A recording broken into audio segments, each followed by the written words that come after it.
You're the team that will make your dream a reality. That's why we built a different cloud, one that's comprehensive without complexity, that gets you up and running in minutes and stays with you every step of the way. Because simpler tools lead to happier developers, and happier developers get better results. Build with us. Grow with us at DigitalOcean. Hi folks, my name is Bikram Gupta and I'll be your host today. Thank you for joining. We really have an exciting topic and I'm looking forward to our discussion. I also have joining with me is Marco Morales. Marco is from SNCC. Really glad to have him here. We'll wait for a minute or so for the folks to trickle in and then we'll start with the formal introductions and go through the session. I know that folks are joining in, so would appreciate if you can kindly give some introduction about yourself, like your name and the place that you're joining from, and then we'll start in a few minutes.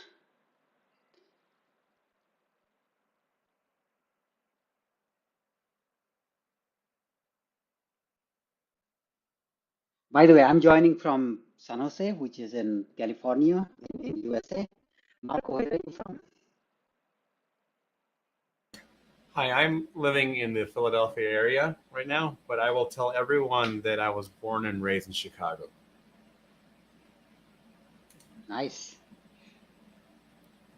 I see Joe and Aziz, Ravi. Hi, Ravi. Hey, Chaitanya. Appreciate you joining. I know it's late. Hi, Brian. Thank you for joining. Aziz from Indonesia. Nice. I know we have a few customers in Indonesia and I speak to them at least once a quarter. Johan from Indonesia. Hi, Johan. Guy from Montreal. Hello. Matthias from Argentina. Hi, Matthias.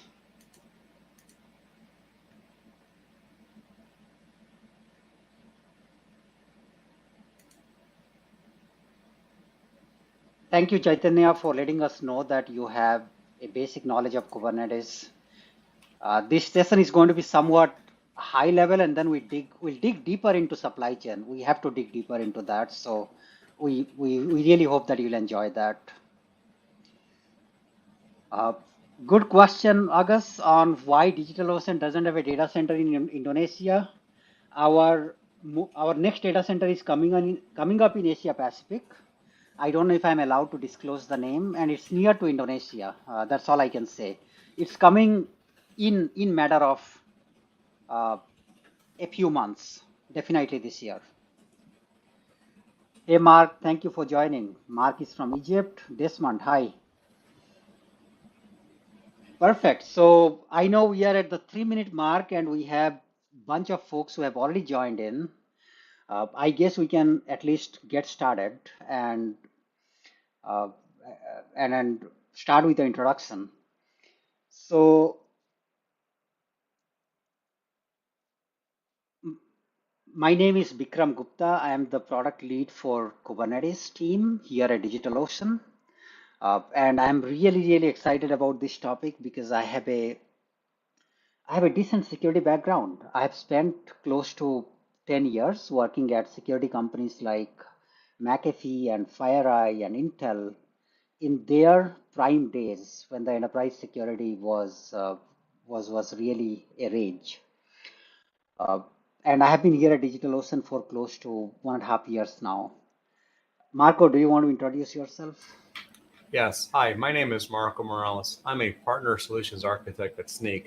What that means is I work with partners such as DigitalOcean, Docker, AWS, and other great friends out there to try to make sure that we all work together to provide great integrations or examples how we can help other people out there, add security to your day-to-day.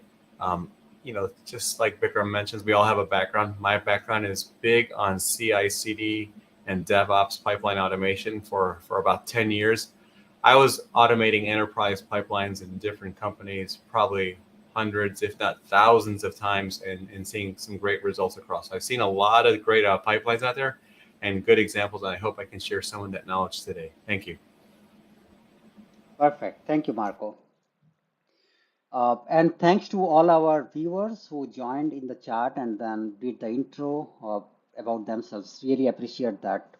Glad to see that we have a pretty diverse audience here.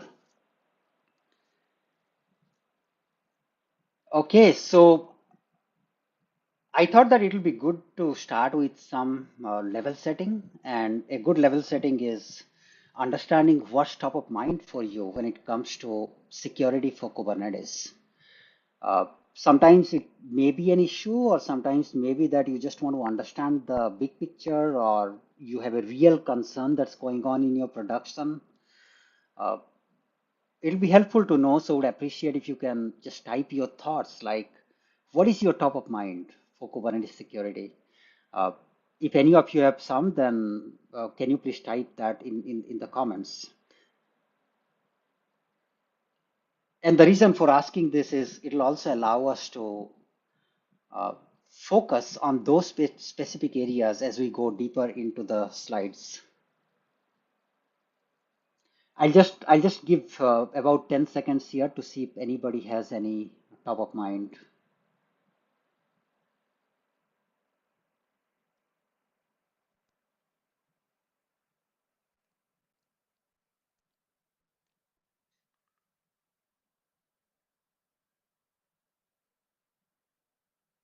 I see Chaitanya. Yes, thank you for pointing that out. Pod security is a must. Totally agree. A lot of times people don't realize that when they run containers, they run as root if they do nothing, and the default can be very challenging. Thank you for pointing that out. Kalyan, securing workloads, totally, like the attacks that we see, a lot of times they come from workloads and through outside in, and securing workloads is very critical. Chaitanya saying network breach. I'm just trying to grok that more. Chaitanya, do you have any a little bit more detailed notes on what is network breach? Because it can be a pretty broad subject. Okay, what we'll do is we'll continue monitoring the comments here, and I assure you that these have been helpful as we dig deep, as we go deeper. We'll make it a point to discuss on some of this.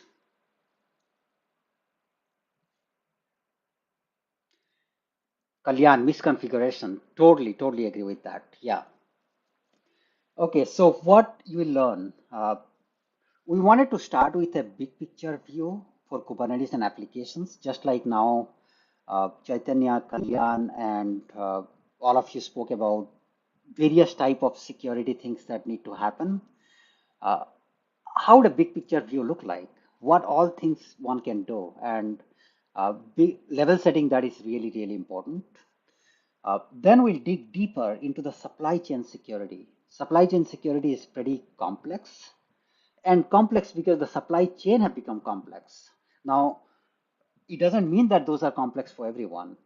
So it'll be we want to dig deeper into, okay, what are the components of the supply chain security, what matters most, and then also give a framework so that you can decide what's right for you. And then finally, we wanted to take an opinionated view on if you have a call to action, like what should you be doing? One is, besides learning about the security, if you don't have a security integration in your pipeline, are there things that we can give to you? And we figured that we have ongoing partnership with Snyk, and it's an excellent product. And we are going to do a live demo and also share the GitHub repo with you so that you can actually get started with that in a few hours.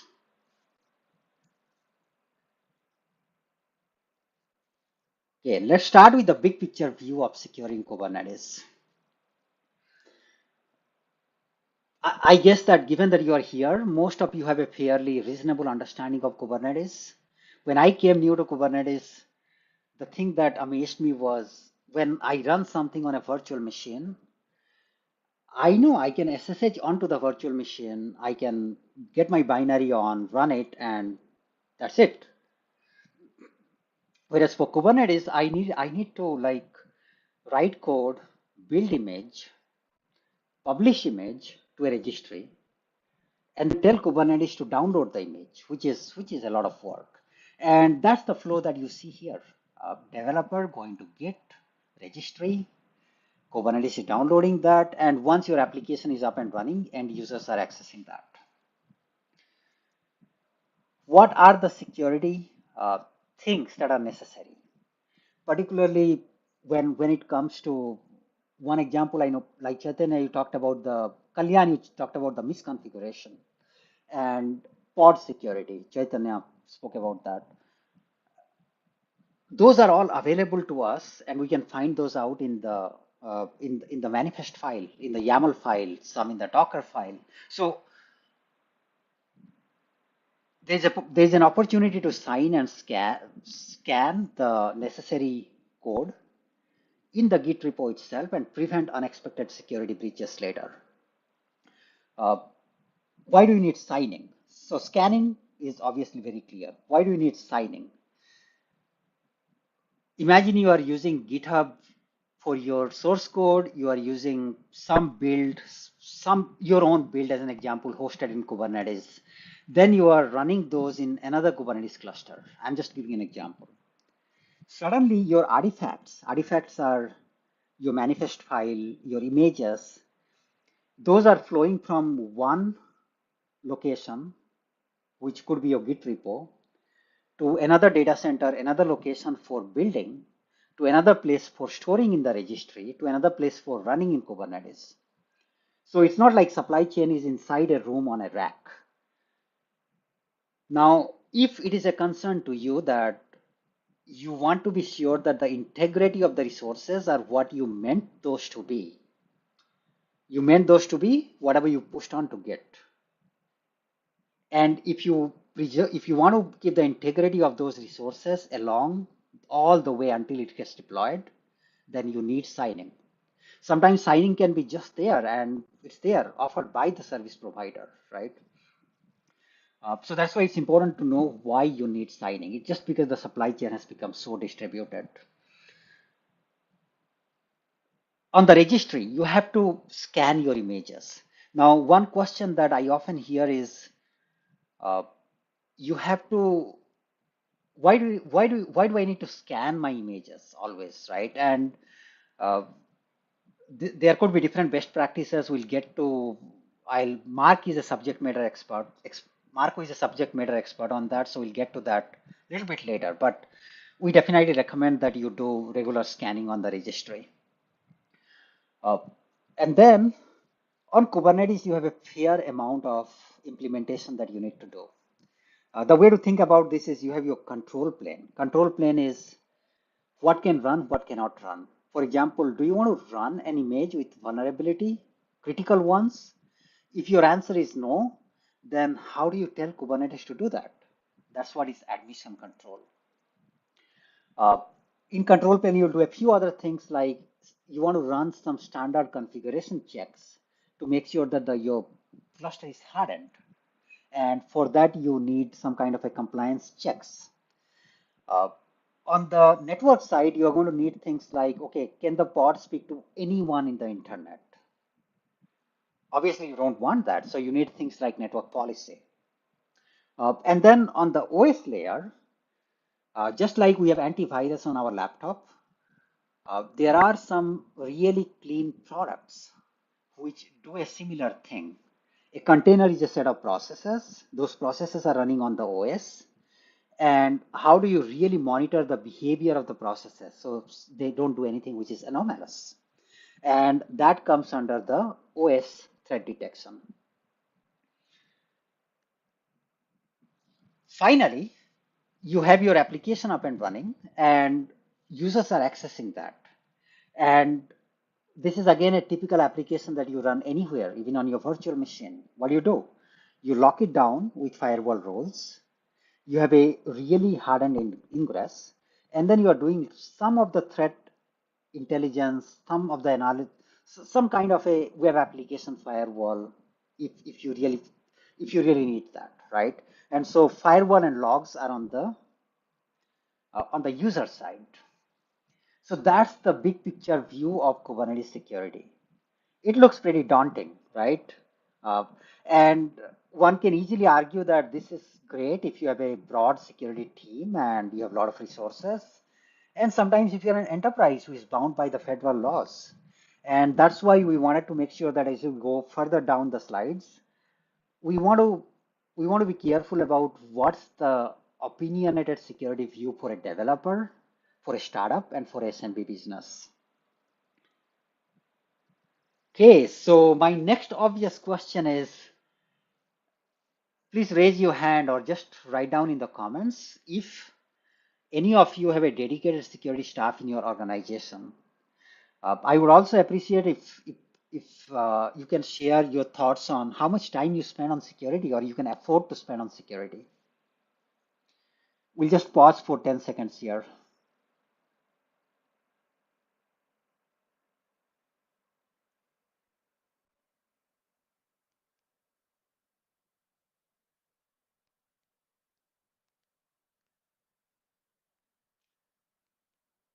Hey Ajit, hi Hexer. Hi guys, you didn't miss anything. We started and we just went to the high level security big picture. Okay, I saw Peter saying that not enough. Okay, Peter, I guess what you meant by that is not enough time, or what did you mean?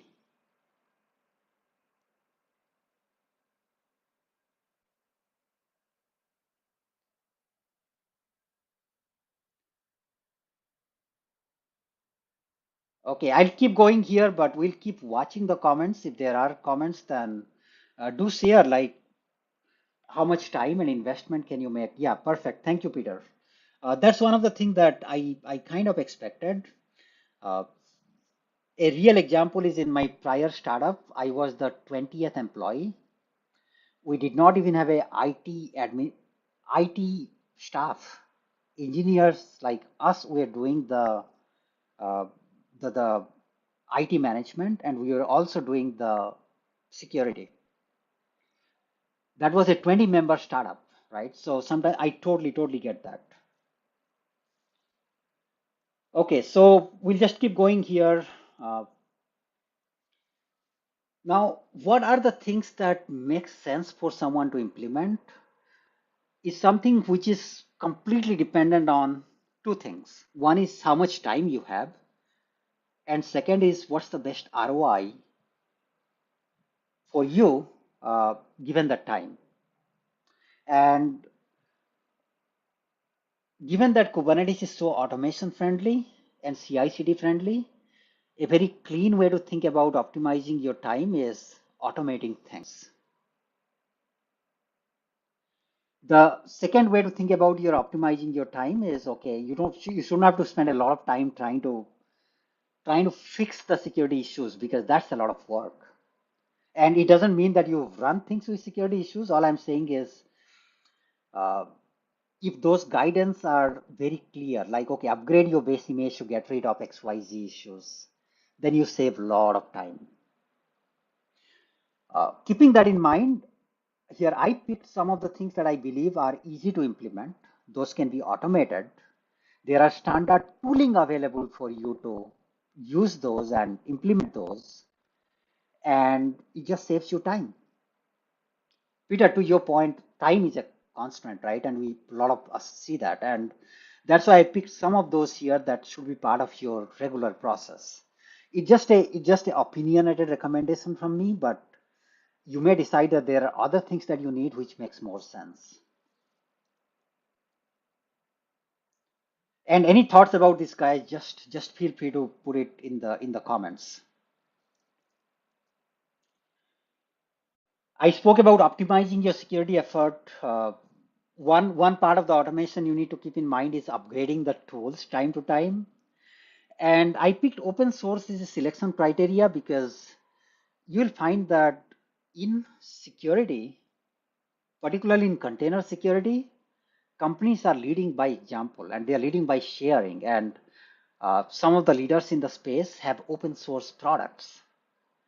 Now they also make it extremely easy for developers to adopt security. And so you should look for the premium in the sense you should not be careful about a product that says that 1 month of free trial and then you have to pay. That just takes away your unnecessary bandwidth. But if a product says that you get it free for up to, let's say, 100 scanning per month, you are very clear, right? Even if you have 100 node cluster, you're getting 100 scan per month. Or a product says that you get everything free for 5 nodes per, 5 node clusters. So try to pick those type of premium products so you don't have to really worry about losing features over time. And you must factor in the cost of maintaining security. That really matters. Two examples here are if a product requires you to collect all your logs, you'll find that the logs will grow to terabytes, and then you'll be spending sometimes more money on logging than on your Kubernetes infrastructure. So just be mindful of that. Obviously, vendors have things like they only retain 100 gigabyte of logs, so you know you have a fixed price. The other one is web application firewall. I don't know if things have changed. At least 5-6 years back when I looked at the landscape, easy to implement, very, very difficult to action. So would love to know if things have changed, but that's something like something important for you to know, like what is the overhead over time. I see a few notes here which are very, very interesting. Like Chaitanya says that minimum security knowledge is implemented. Love it, love it. Like sometimes you as a leader or whatever role you have, you can really educate your team. It's a that way you are evangelizing and doing the right things ground up. By that, you are eliminating a lot of things that you do in a reactive manner. Completely agree with that, Chaitanya. And then Hexer is saying, I have a very basic knowledge. Okay. Hexer, if you please wait, we are going to provide a very opinionated recommendation that you can get started with in an hour. So please wait until we get to the end. Okay, so with this, we are ready to get into the supply chain security.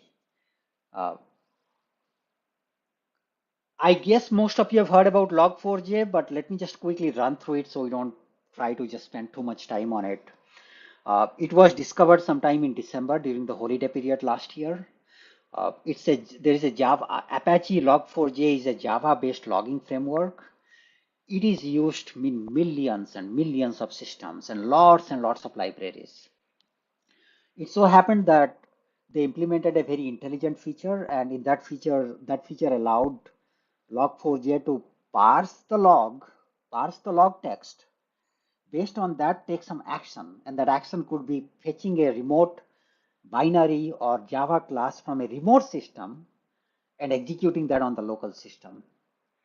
You may be already sensing like how bad it can be, right? And so rightfully, somebody figured out, they published exploits before people realized they were even struggling to find out which systems had Log4j. And that was a lot of effort on the security vendor's part as well. The Log4j, and prior to that, you may have heard about SolarWinds. These two incidents changed how people think about supply chain security. I just wanted to start with this because you may or may not have faced this problem, but what is important to know is that it is a good thing in the sense supply chain security allows you to enforce good security practices with minimum effort. So that's a good thing. So let's talk about why security should be baked into the supply chain. When I gave a simple example earlier, I'll just repeat that your source code may be in GitLab. Your build system may not be in GitLab. You may be using, as an example, Azure build system. Just giving an example here. And then you may be storing your images somewhere in Azure registry. You may be loading those images in the DigitalOcean Kubernetes cluster. So what's happening? Your source code is there. manifests are there, your images are being built. That process is going through different data center, different clouds, internet, before it lands on the on your actual cluster as an application. It is very much unlike traditional supply chain where everything used to be in a box or in a rack. And that's why it has become difficult. The beauty is that if you are using the managed services, they take care of the security to some extent. But it's important for you to know that what's of interest to you. The thing that is of interest to you is that number one, given that you can automate this process, how do you enforce security?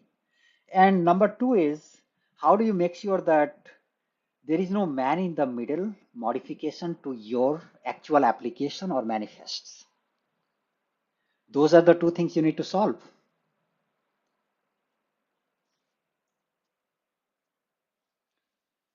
Okay, let's dig deeper into what are the things that you need to do to secure the supply chain. The first one is obviously your source code. Your source code is your application, and uh, you may like to definitely use the scanning. You may like to do some best practices like not storing the secrets in clear text. Uh, you definitely want to use the authentication authorization to prevent unwanted access.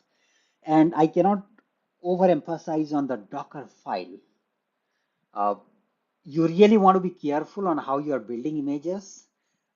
I guess most of you are aware, but it's easy to search and find lots and lots of examples on how you can reduce a 1 gigabyte Docker file to less than 10 megabyte just by 2 or 3 steps. So you want to make sure that you are optimizing your Docker file so that your images are optimized. And that means you have lot smaller surface area for security and a even better performance, right? When it comes to materials, you want to make sure that materials are typically your manifest and metadata. You want to make sure that you are using trusted providers for Git. You are aware of licensing issues. If it affects you, you are aware of the dependency scanning. Dependency scanning is a big deal in the scanning because a lot of times images, your manifest file is referencing something else, which is referencing something else. And it's very important to get a holistic view and then give you as a user on what are the top security risks that you need to address. The next one is build pipeline. I'm hoping that nobody's hosting their own build pipeline. If you're hosting your own, then be mindful of securing that and be mindful of reproducible builds in the sense that when you go from your code to image, it is always reproducible, the same thing, right? So that's something to be aware of. Artifacts, you need signing when your supply chain is going through different clouds, data center, different place systems. If you are concerned about the integrity, then you need signing. In my practice, I see that it's easy to implement, sometimes done by the provider. So just review that and you'll be fine. The last one is deployment. You have to verify the artifacts and you want to make sure that you have access to the latest artifacts. And verifying the artifacts is done by admission control, which I described a little bit earlier. So going back to Hector, your point on now we are slowly starting to converge into what areas you need to focus in, and we'll converge even more. Uh, if I have to pick some, and you have to decide what's right for you, you definitely want a simple. You want to lock down based on your Git provider, like whatever authentication authorization things. You want to lock down your Docker file, slim it down really. You want to harden your infrastructure as a code, like your YAML files. Somebody gave an example of not running as root and all that. You want to make sure you lock it down, and there are tools for that. And then, as much as possible, automated scanning. Really automated scanning for everything. And scanning is a huge spectrum. So those are the things are easy to implement in your supply chain, and you can automate it, and there are some tools that you can also use in free tier a lot of times. Okay, so before going further into the tools landscape, would like to get an idea of what tools are you using just for Kubernetes security. Can you just share your thoughts on what tools are you using? We'll just give 10 seconds to folks here. What tools are you using for Kubernetes security?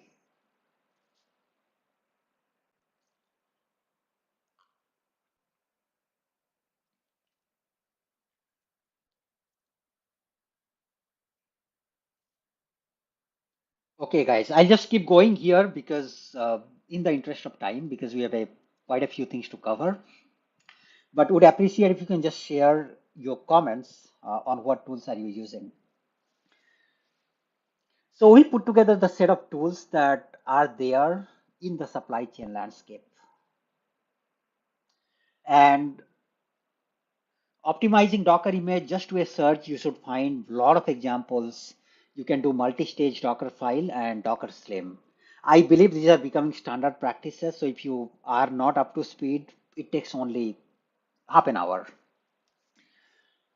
And then if you are using, if you, where the scanning is a broad spectrum, I told earlier. You can scan your images, you can scan your libraries and YAML code. You can also scan your infrastructure as a code, like your Terraform, your YAML files. And we have listed some tools here for scanning, for YAML file, for misconfiguration, for code and manifest analysis. And there are many more tools. We have just listed some here. And definitely there are a lot of options for you. Then when it comes to registry, the image scanning, again, the same tools can be used. And finally, how do you make sure that you are running the right things on your cluster? And that's for that you need admission control. Excuse me. I have tried Gatekeeper and Kyverno both. I felt like Kyverno was easy for me to grok it because I can define my policy in YAML, but it's up to you. I have used both. So these are the tools that we just listed as an examples. Let's see. Chaitanya says that there are tools that scan container. Chaitanya, yes, and we wrote some of the tools here. Great. So Claire, excellent. Claire does the scanning for the images. OPA is the admission control. Falco does the OS runtime detection. Kubebench, Chaitanya, yes, and Kubebench does the compliance security checks on your cluster. Absolutely, yes. Great, good to see all this. And whatever Chaitanya mentioned here, most of that can be easily implemented. The thing is you have to evaluate which ones offer the best ROI. For me, I would do Kubebench for sure. Absolutely. Like you run it on your cluster on a regular basis, it gives you a nice report on is your cluster hardened. Okay, so with this, we are ready to get to the next slide, which is supply chain security for SMBs. Put together same thing that I told earlier in terms of some recommendations. Let me see if there is anything new. Otherwise, I'm going to pause here for a few seconds for you guys to read this. Actually, there is nothing new here from what I told earlier. Okay. I spoke about all these things and we are going to share the slides. So I'm going to skip this particular slide. Okay, so with this, we are ready to get into we wanted to just share one example from our partner Snyk on what Snyk does and how it helps you in securing the supply chain. And then we'll get to the demo. So for this, I'm going to hand over to Marco. Thank you, Bikram. I'll ask you to advance slides since you have the screen. So hi, my name is Marco, and here I'm going to talk for about 2 or 3 slides about Snyk. Snyk, it's pronounced Sneak, is an acronym, and it's for So Now You Know. It's something cute we devised several years ago, and this slide here describes what we're about. In short, Snyk is a developer-first solution, and what we're aiming to do is we're aiming to empower development teams, DevOps folks, cloud engineers, people who tend to write some type of code. We're trying to empower them and give them the capabilities to add security as early as possible. Our whole story is we started with developers and our IDEs and plugins because we felt that if we can reach those millions of developers as they write code and provide guidance to them and remediation. So it's one thing to say you have a red squiggly line and there's a problem. The other one is to say, let's describe that problem. And the third one is to say, here is a way of us giving you guidance and examples of how to address vulnerabilities. That's what we're trying to do. And so throughout the whole development lifecycle for those personas, that's what we do. We do have an emphasis on, say, 4 primary areas, now a 5th, and I'll talk about them. First one is Sneak code. As you and your team write custom code, Java, Node, Python, and other popular languages, we'll let you know that your custom code has vulnerabilities and give you that guidance. If your teams use open source, and we've learned the majority of software teams do use open source.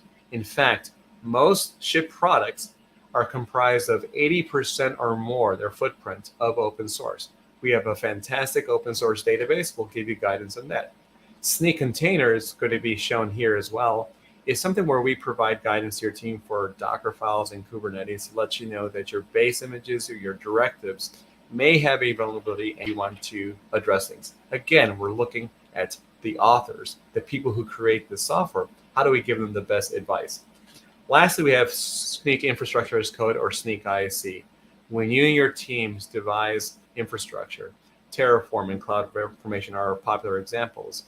We'll scan those files, sometimes with context, to let you know that this set of files and these definitions have vulnerabilities. Again, we're trying to provide options for your teams throughout their development lifecycle, including their own desktop or laptop, CI/CD, repositories, and in production, opportunities for them to review and analyze their code. Let's move on to the next one, Bikram. One of the things that Bikram mentioned earlier is, try to find, partners or things that are open source or free. Here's a great story. Anyone on the planet, us, you, our competitors, anyone can sign up for a free Sneak account, and it does not time out. Hasn't timed out in 5-6 years. At this moment, I don't think we have any plans to make that change. You do have a limit of the number of times you get to use it in a month. And what people have discovered is that they may be able to do something, say, starting at the very end of the month. And then one day later, on the 1st, they get the brand new number. We have some people who have been using this in perpetual usage for quite some time. Sneak is free for open source software developers, but this is a great way for us to give the whole platform to end users. Pretty much, this is what you get. It's all the features. We may not support things like single sign-on or enterprise level, but the 200, 300, or 100 free scans per month is usually enough for most people to say, I am very comfortable using Sneak. I get to use it. I get to examine it. I get to see the results. I use the CLI or I use the web interface. All those things are available. And I encourage you, try it out and maybe scan some of your repositories or code and get familiar with it. Next slide, please, Bikram. Yeah, I think it's a great, I do have some questions for you. And guys, if you have any questions on Sneak at a high level, feel free to ask. But Marco, I'll ask you a few things like, do I need to scan my registry and my running containers time to time, or is it good enough to just scan my GitHub repo? Yeah, so that's a great question. That comes up often. And how that comes up is you and your team may say, I already have a firewall, or I am using Amazon Inspector, or I may have a registry scan. Is that enough? And we use different examples to say, you do want to explore more than one option. Bikram, in one of your earlier slides, you had this path, this workflow showing the different tools that people use. And we would always recommend, regardless of the tool, like Sneak included, try to use security wherever you can. So at your developer's environment, when they're writing code, before they commit it, encourage them to use some type of tooling to let them feel better about their security. So for example, developers build code locally to do some local unit tests, and you still run those unit tests in a CI/CD pipeline. Those are 2 great practices we would embrace and recommend. And so the idea of scanning your code, your registries, your clusters, and so on. Those are all really good practices because that's an opportunity for all of your attackers to come in. Excellent. And that can be automated, right? Right, That is Marco? correct. Yes, correct. All of these operations start with me. I am a user and I want to test it in my local environment. Totally okay. We also have plenty of examples, and I believe, Bikram, we're going to see a GitHub Actions example where it is added to a pipeline. Of course, we recommend people try to figure out in my automation, let's insert an extra line. I'm already doing a unit test. I'm already doing something else. Why not add a couple of extra lines, one extra step, which can become a gate. Of course, we recommend gates. What can we do to make sure that our pipeline is doing the right thing, running unit tests, and adding or confirming that security has been tested? Good one. Good one. Yeah. Another question is on the free tier thing that you said earlier, and let me go to that slide. Yeah. So what happens if somebody exceeds the free tier? Yeah, so what will happen is you'll get different responses of telling you you've exceeded your limit. At this point, some people will choose, if they have a small team, to swipe a credit card and say, I like it enough, I'll pay this money and get a plan. Or the teams will say, I may wait until next month to just restart. But the tool does not stop working. It is still available. You have the other options available. You can still use it. You can still but you start losing the chance to get the scans running in your environment. Got it. That's good to know. And is there a really Snyk open source tool, or is it like just a free tier only? So I think there's a couple of answers. So we do have open source examples and tooling. We do also have proprietary code. So the idea that is there's code that teams can use and change, yes, but the proprietary for our engines, that's something we don't share.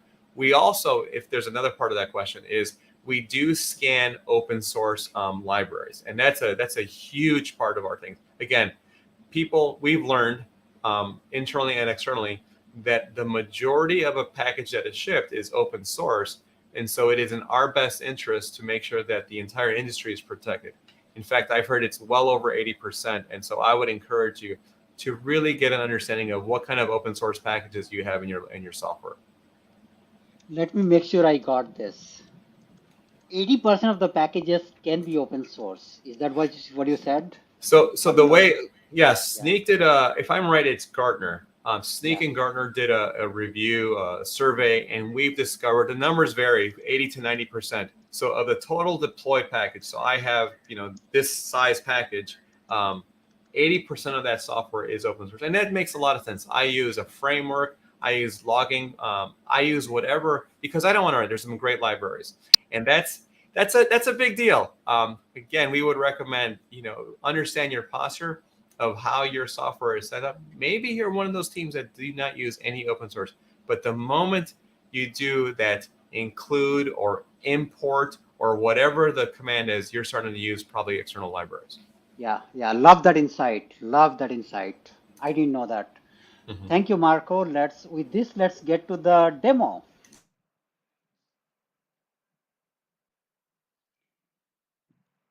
Okay, guys, any questions so far? Otherwise, just feel free to chime in the comments. For the sake of the demo, I'm going to focus on just one thing. Like within 30 minutes to an hour, how do you take the pieces of different things and integrate Snyk into your CI/CD pipeline?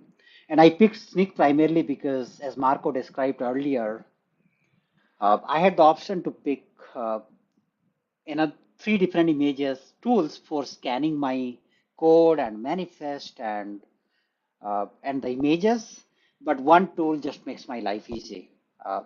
I have also seen people adopting many tools because all this can be automated. It all depends on your bandwidth. In my case, I picked Snyk here for the demo. So I'm going to do a few things here. One is, let me just share this interesting document that my team put together. It is it's an entire step-by-step guide on how do you go about integrating Snyk into your supply chain. It is well maintained. We plan to continue maintaining it. we also have this upper level container blueprints that you may like if you have not seen that before. There are a bunch of blueprints that we put in there, and we're going to invest a little more time on security over the coming months. So I'm going to reference this document, but I'm not going to go through the document step by step. Let's quickly look at the table of contents, which really helps to get the big picture. Downloading the Snyk CLI, registering the Snyk UI, connecting the Snyk to scan the CI/CD pipeline, and then investigating the results, and then triggering this workflow automatically. If you want Slack notification, that's about it. That's all that you need to do. So when I created a Snyk account first, it took me just less than 2 minutes. I went to snyk.io and signed on with my Google account, and I was good to go. I would say that that's true for many companies, but when it comes to the experience, that checkbox is all green. Now that I had the account, it was easy for me to get the key authentication token, and I got that authentication token. And the next thing that I did was you need some application for your CI/CD pipeline. And for the CI/CD pipeline, we have a bunch of applications for Kubernetes, and we publish those under DigitalOcean Kubernetes sample apps. You may like to copy link. Yeah, I'm just going to paste my fork, but you please try to remember to use this. Let me do that. It doesn't take much time. So this is the link where you see a bunch of sample apps that we have published from DigitalOcean. And I'm going to pick one specific app, which is Game 2048. It's a node-based application. We are not going to go into the nitty-gritties of the application because we are primarily interested in the CI/CD security. So for this, I created my fork here. As you can see, it's running in my account. And it'll be good to understand what that CI/CD pipeline does before we run it. And so I'm going to go here and look at I'm at the right place, right? No, I'm not at the right place. Let me go here. All the actions are stored here, the actions workflows. So this is the Snyk CI/CD pipeline. If you're not familiar with the GitHub actions, don't worry about it. Most of the CI/CD look similar in some way. In this case, what it's doing is to basically create a Ubuntu environment which is running in GitHub Cloud. It's checking out a bunch of things, which is totally like how you do CI/CD. Once it's there, now we need to check for the security. And so first thing we need to do is build the image. And for building the image, it's checking out the source code. It's building the application image using Docker build. Excuse me. And at this point, it's installing Snyk. And then it's checking for the vulnerabilities in the application. It is that simple. You can copy paste this thing into your actions file, and it's that simple to integrate. You just have to make sure that your environment variables are available to Snyk. And there are certain things you see here which are very neat. I'll show you in a moment. Allows you to export the results in certain format, which is also available in GitHub. So you may not even leave GitHub at all for your entire security analysis. And then finally, it's uploading to the GitHub. And if you have Slack integration, it will do so. Now that you are ready to build and push image, it's pushing the image to the registry. There is something else that Snyk does for you, which is code and infrastructure as a code scanning. For that, we are using the app Snyk infrastructure as a code only because we don't have a lot of code here, source code here. And this is the command again, pretty simple command. We got that, we upload it to GitHub. And this also gets automatically uploaded to Snyk Cloud. So we'll see that in a moment. And that's about it. It's that simple. So far what I did, I created a Snyk account. I got my sneak token. I came to my GitHub Actions. I added sneak as two different jobs. One job for scanning image, one job for scanning infrastructure as a code. And if you want to add the third job, that will be for scanning your source code. With that, we look at the code that we needed to see. Now let's see this in action. So I'm going to go to my sample apps again, go here, and I am going to run it in action. Okay, so let me do that. I'm going to pick this. I'm running the CI pipeline manually. Okay, so it may take a few seconds. I just ran it a while back, so let's see that. So this is running. You can see how it took the jobs and then running those one at a time. Given that it will take some time, let me look at this. I ran it before we came. And as you can see, it basically failed here. You may be worried why it passed, why the pipeline passed if it failed, because for the demo, I put this whole thing in the audit mode. Even if a job fails, make the pipeline pass. GitHub Actions allow you to do that. So that's like a very simple one command. Let's not worry about that. If it failed, what actually happened? Interesting. It gives me three things here. There are three medium severity issues, container running without rate control, like Chaitanya told about a while back, like configuration checks. It running with all the escalated writes, which is not a healthy thing. It's running without privilege escalation control. Wow. So what Snyk is giving me here is that let's see what it found for the other things, like check out install Snyk or Snyk container security check. I'm trying to see when it did the image scanning, did it find anything at all? Interestingly, no, the image scanning went perfectly, and that's because I modified the base image to take out the vulnerabilities. I'm using this image that you can see here, and no, it went through perfectly fine. So there are three issues that we have. How do we fix it? It also helps to look at the security tab of the GitHub. I talked about how Snyk integrates with the GitHub security tab. And the thing that you want to see here is the code scanning alerts. The same thing. You did not have to leave your Git repo, and I don't know what Git repo you are using. This example for GitHub. I can click on it, see some more details. It tells me exactly like what is the container in question. I know this is the deployment YAML file, so let me go there. I am there. So now it's time to fix it. So let me just edit it here. I hope it allows me to edit. No, never mind. I'm just going to go through again from the top. Come on.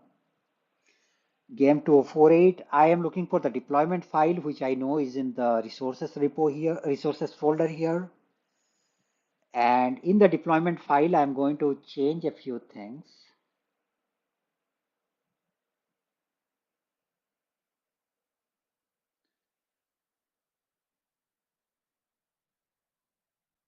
For some reason, it doesn't allow me to edit it.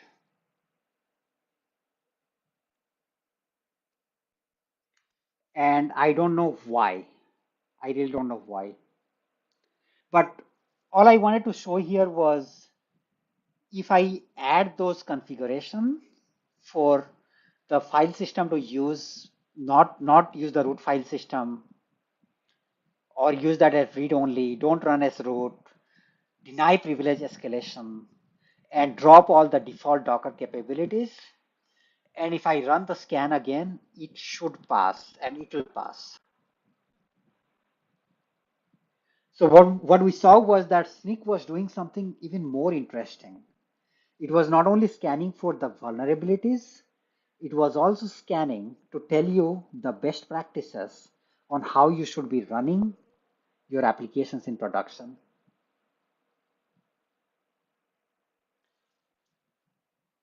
What Sneak also did was when we ran this pipeline, because I have created an account, it went to that account and then it basically uploaded so that I view all of that in my dashboard, like what issues am I seeing? And so sometimes you may just like to review these issues once a month or once a week to see that, okay, there are no critical issues. Like all these are medium, right? Nothing is critical. And if there are no critical issue, maybe you just decide to say that, hey, I don't have much time. I'm going to just pass this for now. And that's why you need the cloud. So Sneak Cloud, so that it just gives you the dashboard and the workflow that makes your life easy. With this, I'm going to conclude the demo. I know we got stuck because I somehow couldn't edit the file and I don't want to get into terminal and update and then check out and commit. That's a lot of work. As a gentle reminder again, this is the end-to-end tutorial for everything and more. Like Marco talked about Sneak for IDE, we have that covered here. If you are looking to integrate Sneak for your DO Kubernetes, you can use this tutorial, get ready in a matter of an hour or two. Okay, so with this, we are ready to go to the summary and call to action. We looked at the entire high level view of security, but if you have to do a few things, and if you are comparatively beginner to intermediate, I'll say that really lock down your Docker file. And then if you've not automated the pipeline, please do that. And then integrate Snyk or any of your preferred tools as part of all stages, like Marco told, everywhere, so that you are constantly scanning everywhere in the pipeline. And scan is a broad term, so you want to make sure that you are scanning source code, infrastructure as a code, and images. Not all scan tools are the same. So that's the summary, and my call to action would be that if you don't have scanning in your pipeline, please integrate a product, and we have just made it easy so that you can do that in a matter of an hour. There are a few resources here that we have put together, which you will find helpful, and these slides will be shared with you also. With this, we are ready to go into the Q&A.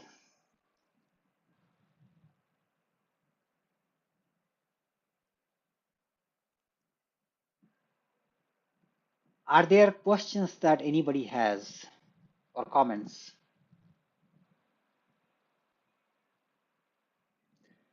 Just feel free to shoot those in the comments here.